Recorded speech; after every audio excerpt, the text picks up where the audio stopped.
शुरू होने जा रहा है प्रेत आत्माओं की पुकार। दूसरा पड़ाव। अगर आपने पहला पड़ाव नहीं सुना है तो उसका लिंक मैंने डिस्क्रिप्शन में दे दिया है। चलिए आगे बढ़ते हैं कहानी की तरफ। ये घटना इतनी अचानक से हुई कि पूरे मामले को समझते समझते मुझे थोड़ा वक्त लग गया, लेकिन तब तक मेरे ऊपर छोटे बड़े बर्फ के गोले की बरसात चल रही थी। मैंने किसी भी तरह अपने आप को संभाला, लेकिन एक अजीब बात मैंने महसूस की। मुझे एक पल के लिए भी ऐसा नहीं लग रहा था कि मैं उस कब्रिस्तान में अकेला हूं। कोई है, नहीं, सिर्फ कोई नहीं, बहुत सारे लोग हैं यहाँ पर। मैं ये सोच ही रहा था कि तभी आसमान को चीरते हुए एक बिजली उस समाधि के ऊपर लगे भाले के ऊपर गिरी, और ऐसा होते ही उस कब्र के ऊपर जो ढक्कन था वो पूरे आवाज के साथ टूट गई। और तभी मैंने देखा कि मेरे सामने उस कब्र के ऊपर हवा में तैर रही थी एक औरत, और उसका पूरा बदन आग से ढका हुआ था। वो चीख रही थी, चिल्ला रही थी, जैसे कि वो आग उससे पूरी तरह से निगल जाएगी। लेकिन उसकी ये भयानक चीख उस तूफान के सामने कुछ नहीं थी। उसके साथ फिर से चारों तरफ से भूखे भेड़िए और कुत्तों की आवाज होने लगी। मैंने देखा कि चारों तरफ जितने भी कब्र थे उन सब में से एक एक करके सारी की सारी प्रेत आत्माएं बाहर आ रही है, और धीमे धीमे कदमों से वो सब मेरी ओर बढ़ने लगे। मैं पूरी तरह से घिर चुका था उन लोगों से। समझ में नहीं आ रहा था कि क्या करूं, कहां जाऊं, कैसे बचूं इन लोगों से। मैं लगभग बेहोश हो ही गया था, और ये नजारा मैं ज्यादा देर तक देख नहीं पाया। थोड़ी देर में मैं बेहोश हो गया। कुछ देर बाद धीरे धीरे मेरी आंख खुली। पहले तो मुझे कुछ समझ में नहीं आ रहा था, क्योंकि मेरा पूरा शरीर बहुत थका हुआ था। सबसे ज्यादा दर्द हो रहा था मेरे पैरों में। मैं कोशिश करके भी उनको हिला ही नहीं पा रहा था, और साथ में मेरे शरीर के बाकी हिस्सों की भी एक जैसी हालत थी। सांस लेने में भी काफी दिक्कत हो रही थी। एक पल को मुझे लगा कि शायद मेरे ऊपर एक बड़ा सा भेड़िया बैठा है और मेरे गले को चाट रहा है। उसकी गर्म सांसें मैं साफ महसूस कर पा रहा था। धीरे धीरे मेरे सूझबूझ की ताकत वापस आ रही थी, और साथ में मुझे ये भी सुनाई दे रहा था बहुत सारे लोग किसी को बुला रहे हैं, और उन लोगों की आवाज इसी तरफ आ रही थी। उन लोगों की आवाज सुनकर वो भेड़िया अपने पैरों पर खड़ा हो गया और जोर जोर से आवाजें करने लगा, और साथ में किसी तरह का लाल रंग की रोशनी उसके चारों तरफ घूम रही थी। इंसानों की आवाज जितनी पास आ रही थी, वो भेड़िया भी उतनी जोर जोर से चिल्लाई जा रहा था। मैं चाहकर भी उन लोगों की आवाज को जवाब नहीं दे पा रहा था, क्योंकि डर से मेरे गले से आवाज ही नहीं निकल रही थी। थोड़ी देर बाद कुछ घोड़सवार मेरी तरफ आ रहे हैं ऐसा मुझे लगा। उन लोगों के हाथ में टॉर्च थी, और वो लोग टॉर्च की रोशनी में किसी को ढूंढ रहे थे। थोड़ा पास आते ही मैंने देखा कि उस दल के मुखिया ने मुझे भेड़िया समझकर मेरी तरफ बंदूक तान दी। और फिर मेरी किस्मत अच्छी थी कि एक और घोड़सवार को यह समझ में आ गया था कि मैं भेड़िया नहीं हूं।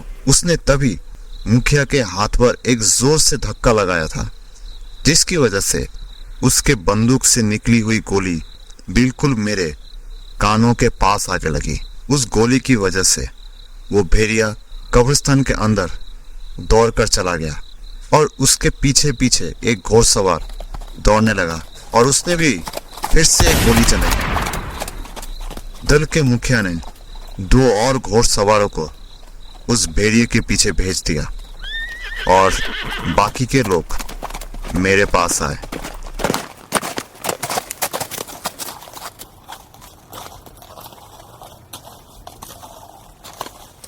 मेरे सर को उठाया, मेरे नाक में हाथ रखा और मेरे छाती पर अपने कान रखे कि सब कुछ सही चल रहा है या नहीं।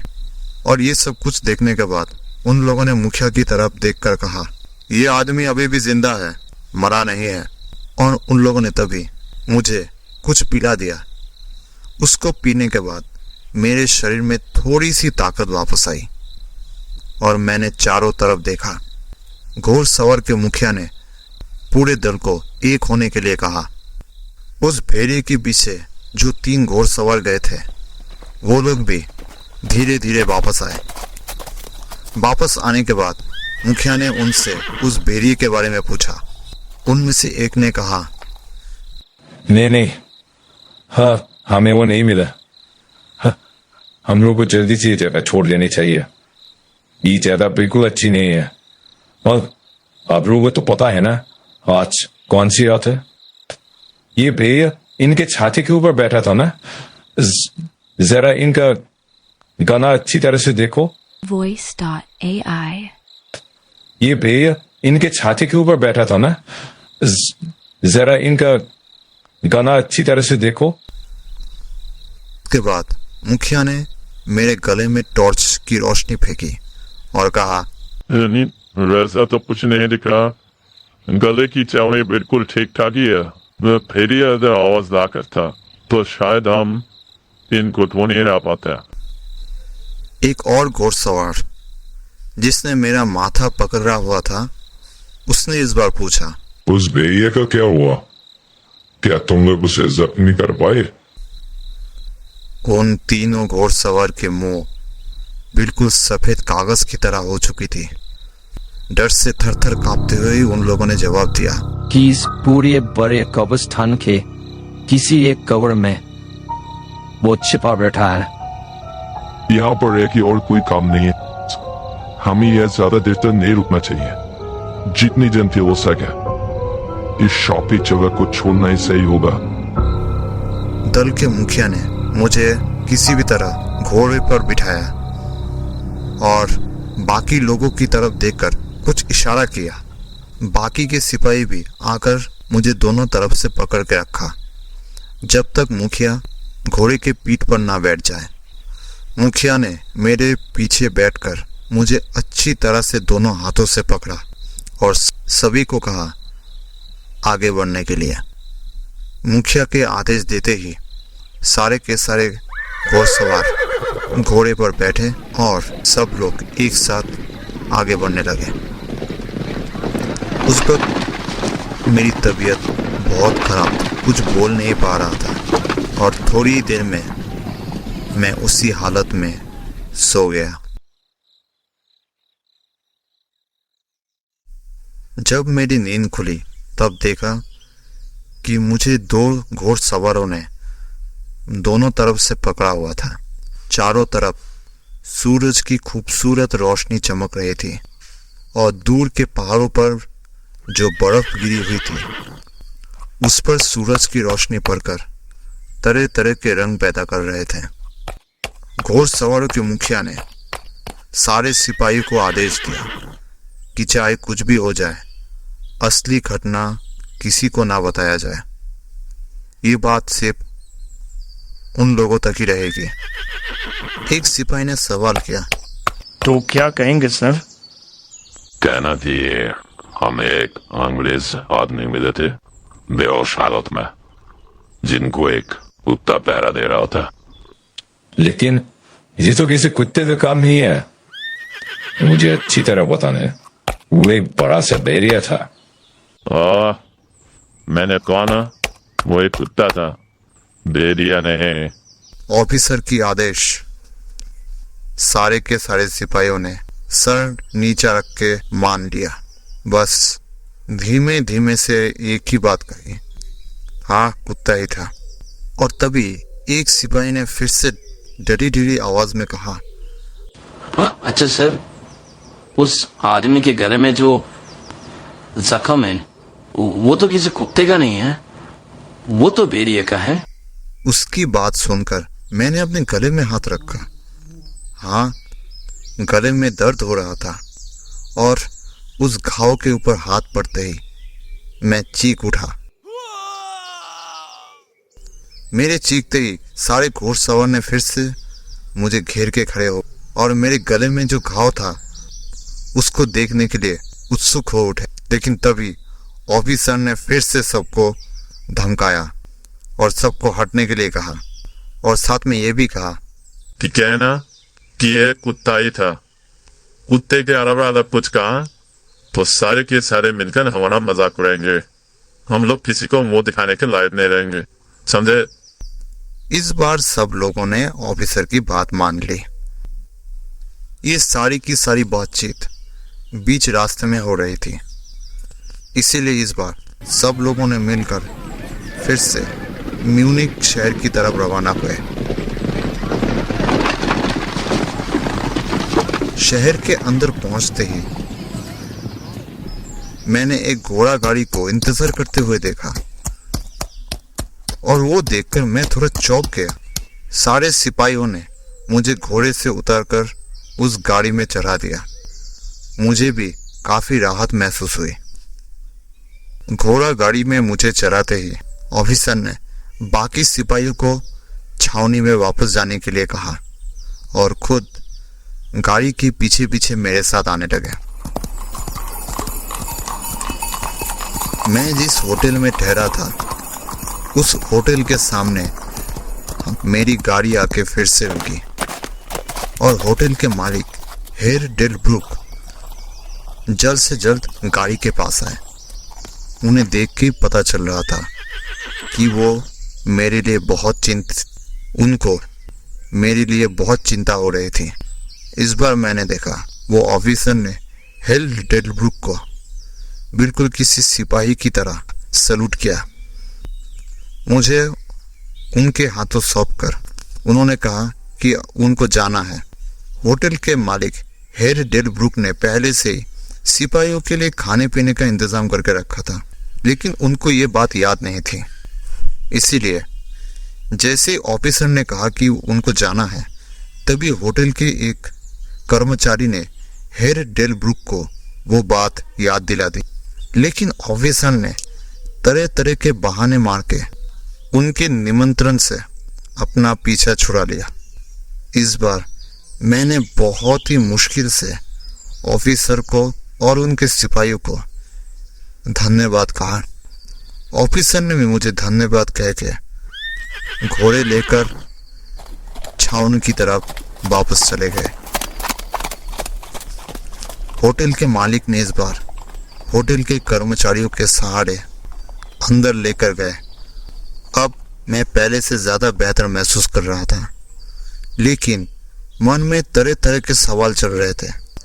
थोड़ी देर बाद हेर डेलब्रुक थोड़ी देर के लिए अकेले हुए और मैंने उसी वक्त उनसे पूछ लिया। मैंने उनसे पूछा, अच्छा सिपाहियों को कैसे पता चला कि मैं वहां पर हूं और वो लोग मुझे ढूंढने गए ही थे क्यों, और साथ में मुझे उस शापित गांव के पास से बचाया ही क्यों? मैंने उनको भेजा था। आपको कैसे पता चला कि मैं मुसीबत में हूं? पहले समझ में नहीं आया था, लेकिन जब घोड़ा गाड़ी थी कोचवान टूटी फूटी गाड़ी लेकर किसी भी हालत में वापस आया तभी मुझे पता चल गया। गाड़ी की इस हालत की वजह बस एक ही थी कि गाड़ी के जितने भी घोड़े थे वो बहुत गिर गए थे और गाड़ी की रस्सी से खुद को छुड़ा कर भाग गए थे। उनके भागते हुए गाड़ी सड़क से फटाकर टूट देखी। लेकिन इतनी वजह तो काफी नहीं है सिपाहियों को भेजने के लिए। आप यहाँ से जिसके मेहमान बनने के लिए चाह रहे थे उन्होंने खुद मुझे चिट्ठी लिखकर सारी बात कही थी। कहते कहते उन्होंने अपने जेब से एक चिट्ठी बाहर निकाली और मुझे दिया। मैंने उस चिट्ठी को खोला जिसमें लिखा हुआ था, एक अंग्रेज मेरे पास मेहमान नवाजी के लिए आ रहे हैं। ये मेरे लिए बहुत ही खास मेहमान और इनकी सुरक्षा की सारी जिम्मेदारी मैं आपको दे रहा हूं, क्योंकि अंधेरी रात में बर्फबारी, भेड़ियों का हमला और साथ में घने अंधेरे की वजह से इंसान अक्सर भटक जाते हैं। इसीलिए मैं कह रहा हूं कि अगर आपको थोड़ी सी भी भनक मिले हमारे ये मेहमान मुसीबत में हैं, ज्यादा वक्त बर्बाद मत कीजिएगा। कोशिश कीजिएगा जितनी जल्दी हो सके उन्हें मुसीबत से बाहर निकाला जाए। इस मामले में आपका उत्साह और आपकी कोशिश मुझे बहुत फायदा पहुंचाएगी। आपका आभारी ड्रैकुला। वो चिट्ठी को पढ़कर मेरी बोलती बंद हो गई। मेरी चारों तरफ जो दुनिया थी वो मानो गोल गोल घूमने लगी। होटल के कर्मचारी अगर सही वक्त पर मुझे आके नहीं पकड़ते तो शायद मैं कुर्सी से गिर जाता। मुझे ऐसा लगने लगा कि मैं किसी अदृश्य शक्ति के हाथ में आ चुका हूं और उसी की सोच में मेरी सोचने की शक्ति कम होती जा रही है। मेरे चारों तरफ जो भी मैं देख रहा था वो मुझे बहुत अच्छा लग रहा था। अच्छा सोचिए कि आप सुबह सुबह नींद से जागते हो और आपके सामने है दो खत। दोनों खत में ही आपको खास मेहमान बनने के लिए आमंत्रित किया गया है। एक ने भेजा है स्वर्ग के देवताओं ने और दूसरा स्वयं नरक के शैतान ने। किसकी मेहमान नवाजी लेना चाहेंगे आप? अपना जवाब कमेंट सेक्शन में लिखना मत भूलिएगा। मिलते हैं अगले कहानी में, तब तक के लिए शुभ रात्रि।